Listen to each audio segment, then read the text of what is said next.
Eh bien salut les potes, j'espère que vous allez bien. Aujourd'hui on se fait ce Tech Actu spécial AMD. On va se concentrer que sur la nouvelle plateforme AM5.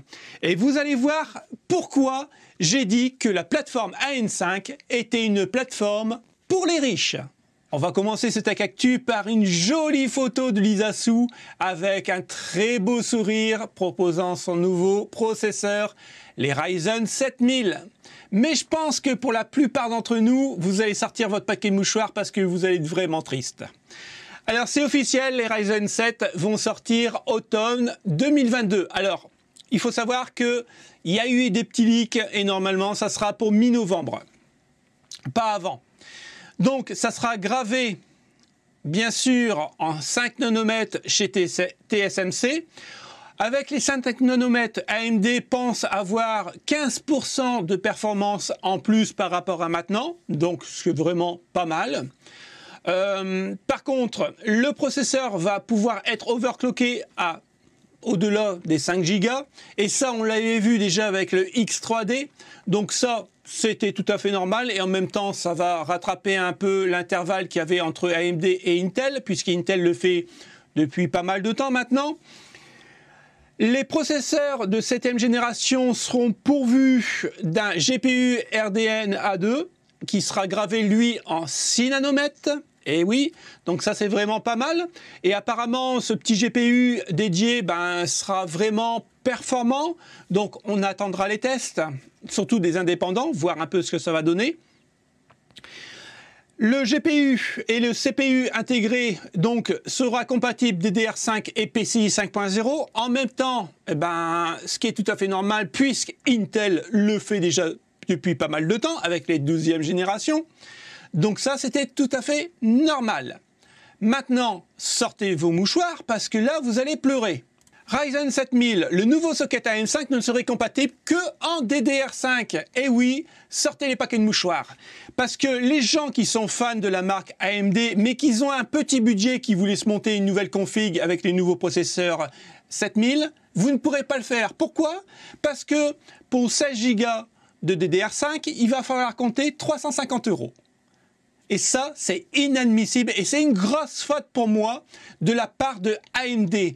Parce que avec les 12000 de chez Intel, on peut mettre soit la DDR4 ou la DDR5. Alors pour les gens qui n'ont pas le budget pour la DDR5, ils passeront directement sur un 12000 voire un 13000 qui va bientôt sortir et mettront de la DDR4. Et ça, c'est une très grosse faute d'AMD. Je suis désolé, mais là, ils ne pensent pas à tout le monde. Et ça, c'est pas cohérent.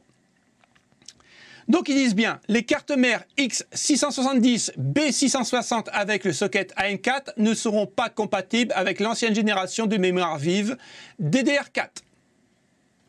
C'est complètement nul. C'est complètement nul. Donc voilà, vous avez un tableau.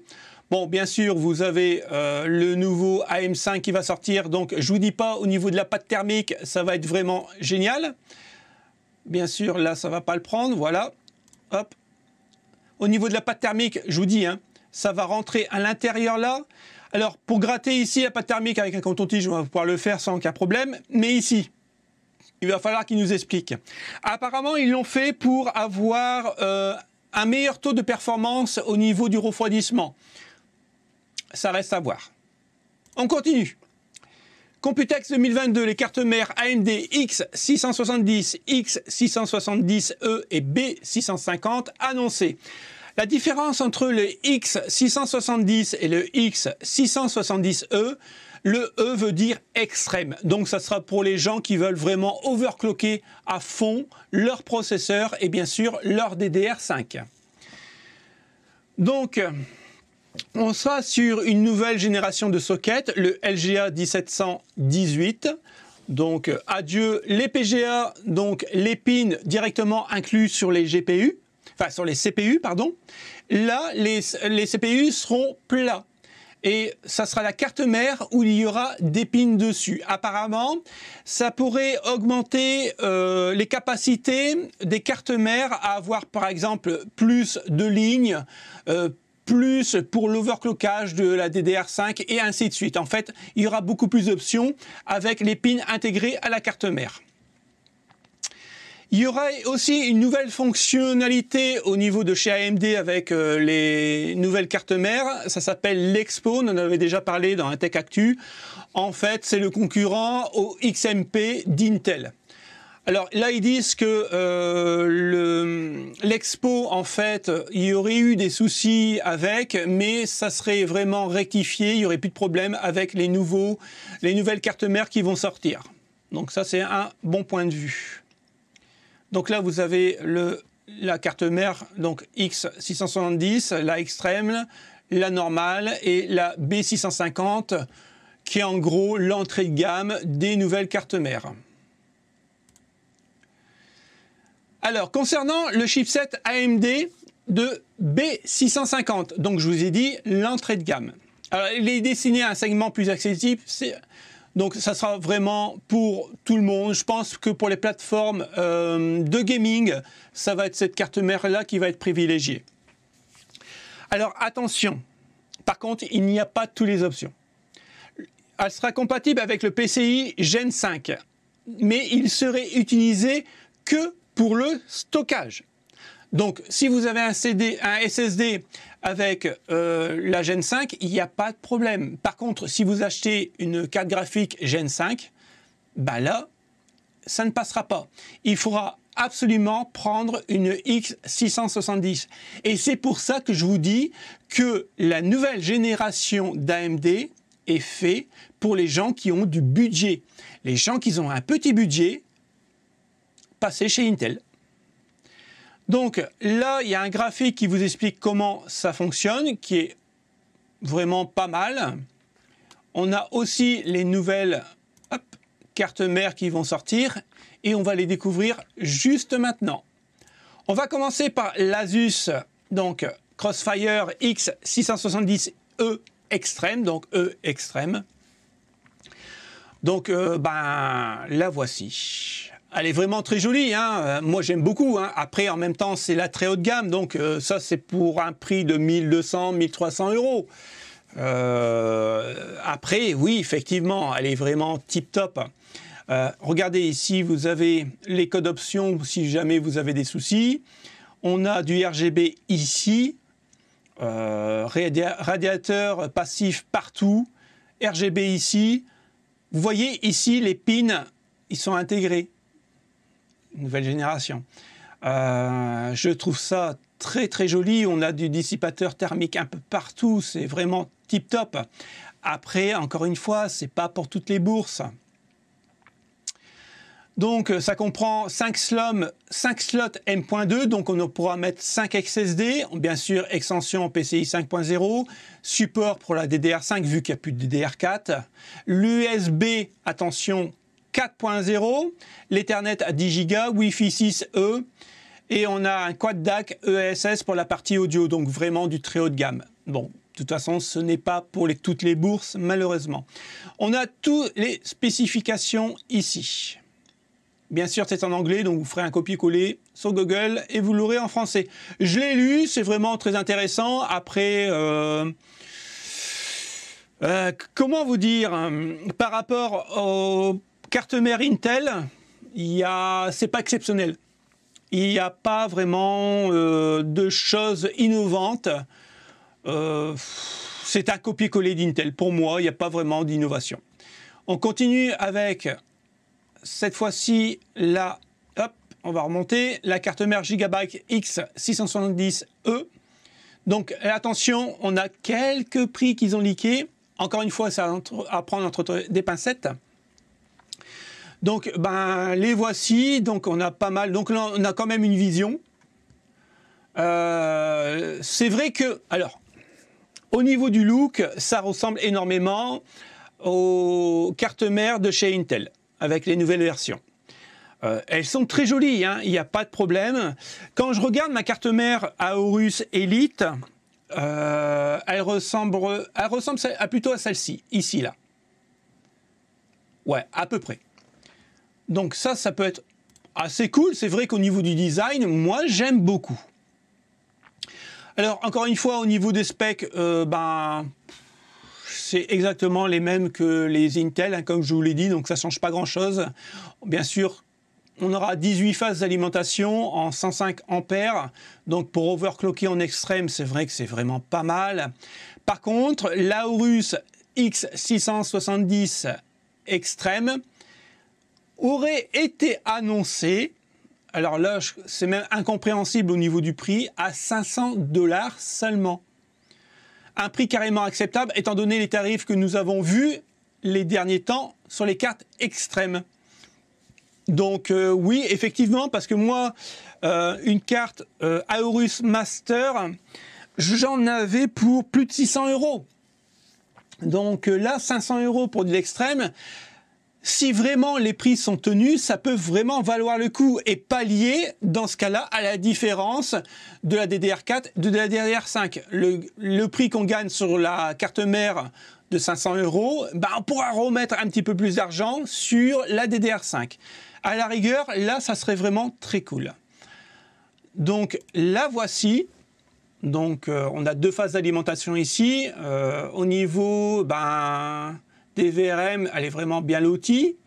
Maintenant, on a un capuchon comme ça pour protéger les pins, comme Intel. On a 12 phases d'alimentation. Elle est vraiment pas mal, hein. On ne peut pas mentir non plus. C'est vraiment très bien fait. On a un ClearCMOS qui est ici. On a quand même pas mal d'USB 3.0, 3.2, 3.2, 3.2, USB type C. C'est vraiment très cool, hein. On a l'USB 4.0, le ClearCMOS, le flash, Wi-Fi 6. Non, c'est vraiment cool. Il faut que les prix soient dans cet environ de 500 €. Il ne faut pas que ça monte. Donc là, on est sur la Aorus Master. Elle est vraiment très quali aussi, hein. Moi, ça ressemble un peu à la mienne.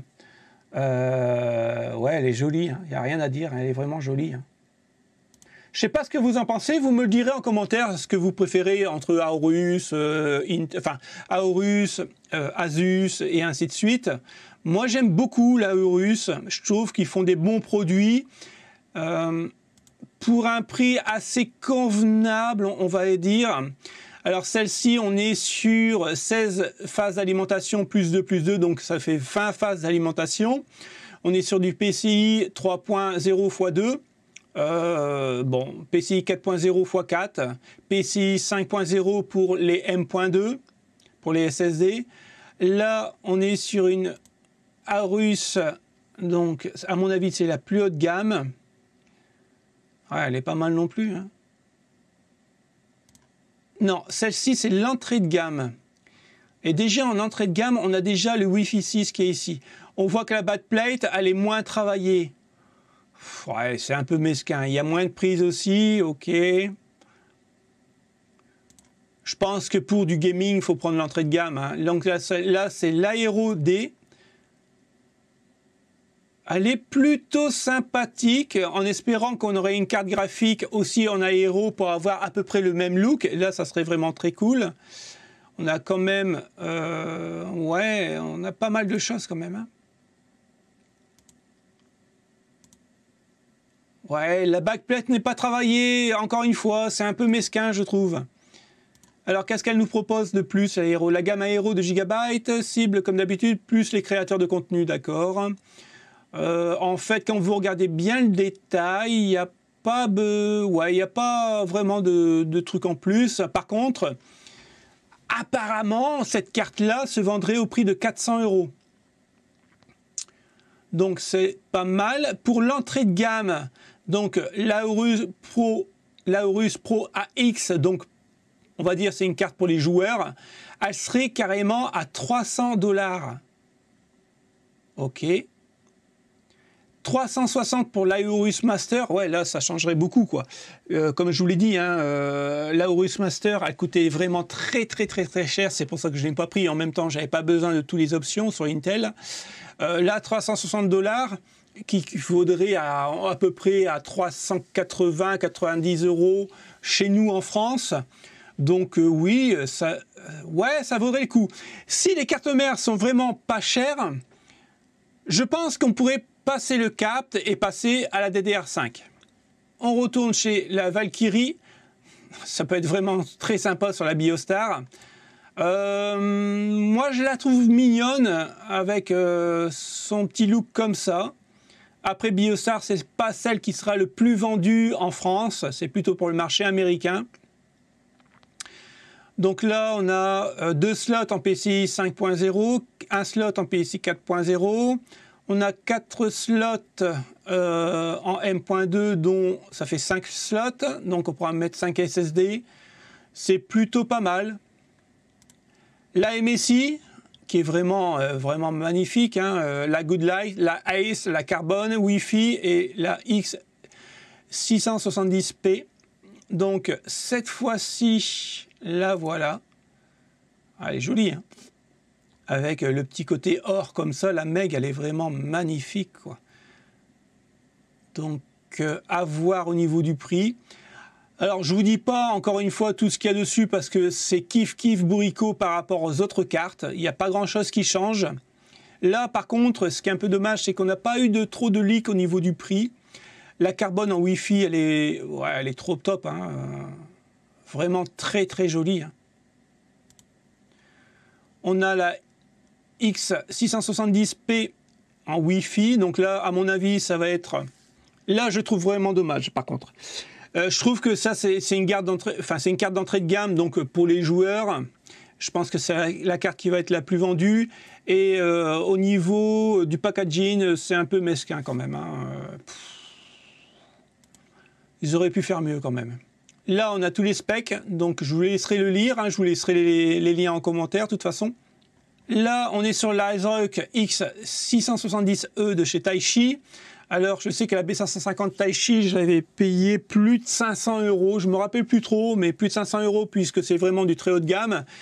Là, il faut s'attendre à des cartes vraiment très chères. Elle est belle, hein. À ce qu'on peut voir comme ça, elle est vraiment belle avec le logo ici ASRock et puis les petits engrenages Taichi. Moi, j'aurais aimé que les engrenages tournent un petit peu avec un petit moteur. Ça aurait fait vraiment pas mal. Alors, hop. Donc, bon, les piles ne seront plus sur les CPU eux-mêmes, mais directement sur les cartes mères. Comme je vous l'ai dit en présentation, ça permet d'avoir beaucoup plus d'options.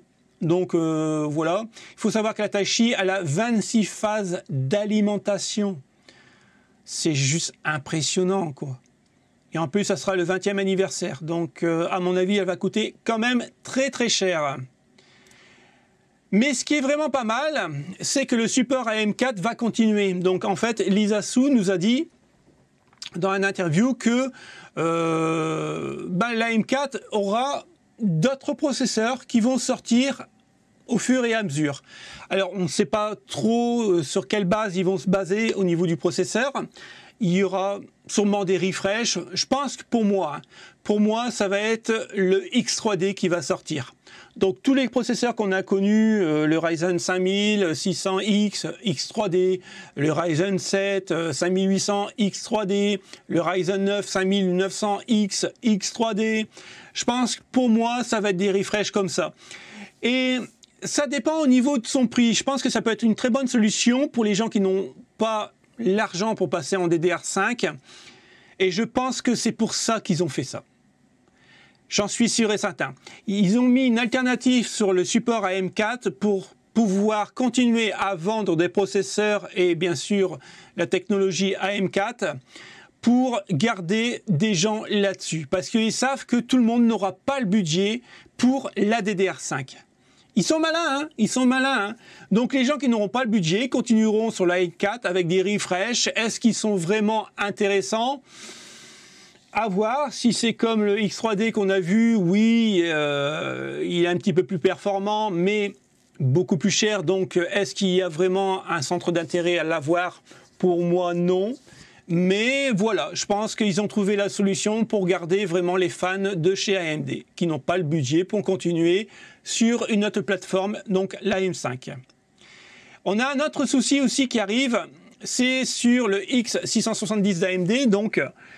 En fait, ils expliquent qu'ils essayent vraiment de miniaturiser tout ça. Le problème, c'est que sur ces nouvelles cartes, pour les mini ITX, ça va être très compliqué parce qu'il y a vraiment beaucoup d'étagements de composants. Donc, pour réduire la place pour du mini ITX, on ne sait pas vraiment si s'ils vont être capables de le faire. Donc, pour les gens qui aiment le mini ITX, qui aiment avoir un petit PC sur le bureau, je pense que les nouveaux sockets d'AM5, ça va pas être fait pour vous. Ils le disent, hein, nos confrères de Tech Power Up évoquent la possibilité d'un design MCM, donc multi-chips module, pour ce chipset haut de gamme, qui regrouperait alors deux B650. C'est-à-dire que vraiment, pour le plus haut de gamme au niveau des cartes, donc les extrêmes, il y aurait en gros sur la même carte mère deux B650. Donc c'est pour ça qu'ils n'arrivent pas à réduire en mini ITX. Pour le micro ATX, est-ce qu'ils vont arriver à le faire? Peut-être, on n'en sait pas plus, mais pour le mini ITX, c'est vraiment pas sûr. Donc voilà les potes, c'était vraiment un Tech Actu spécial AMD parce qu'il y avait quand même pas mal de choses à voir. Je vous laisserai, bien sûr, comme d'habitude, hein, tous les liens, soit en commentaire si j'ai plus de place, ou alors directement en description en dessous de la vidéo. J'espère que ça vous a plu. Pour ma part, je vous dis mon sentiment, je suis quand même assez mitigé parce que je m'attendais à mieux. Honnêtement, je m'attendais à avoir une plateforme AM5 avec de la DDR4 ou de la DDR5. Quitte à avoir une carte mère comme Intel spéciale DDR4 ou alors spéciale DDR5 qui ne peut pas accepter les deux, j'aurais été content. Maintenant, je trouve que c'est une plateforme qui est faite pour des gens qui vont avoir quand même un gros budget, même si les cartes mères sont apparemment à des prix acceptables. Maintenant, ça reste à voir vraiment dans le réel. Effectivement, il y aura toujours le socket AM4, mais ça va priver quand même pas mal de choses pour les gens qui vont continuer sur le socket AM4. Ils n'auront pas le PCI 5.0 et ainsi de suite. Et ça, c'est un peu dommage. Je pense que moi, AMD est en train de léser une grosse partie des joueurs de chez AMD qui sont vraiment pro AMD. Et je pense que ces gens-là, je suis désolé de vous le dire, mais si vous n'avez pas les moyens de continuer sur du AM5, passez chez Intel, il y a tout ce qu'il faut à des prix vraiment abordables et vous pourrez avoir de la DDR4. Et bientôt, les processeurs de 13e génération vont sortir. Donc oui, passez chez Intel. Moi, c'est ce que je ferai. Je ne pense pas que je vais renouveler ma gamme chez AMD. Si je la renouvelle, ça sera vraiment pour faire des benches, pour les proposer en vidéo. Mais pour avoir un PC vraiment fonctionnel pour tous les jours, sur la gamme AMD, en sachant que la 13e génération d'Intel va sortir, pour moi qui va être un refresh de la 12e génération, je pense que je resterai sur Intel. Et c'est dommage parce que j'aime vraiment beaucoup AMD, mais pour moi, il se tire une balle dans le pied. Donc on en discutera en commentaire, hein. Dites-moi vraiment ce que vous en pensez de cette gamme-là, si ça vous hype ou pas. Et puis écoutez, moi je vous dis à la prochaine vidéo. Merci d'avoir regardé jusqu'au bout. Le petit pouce bleu si vous avez aimé, c'est la récompense. Salut les potes, ciao ciao.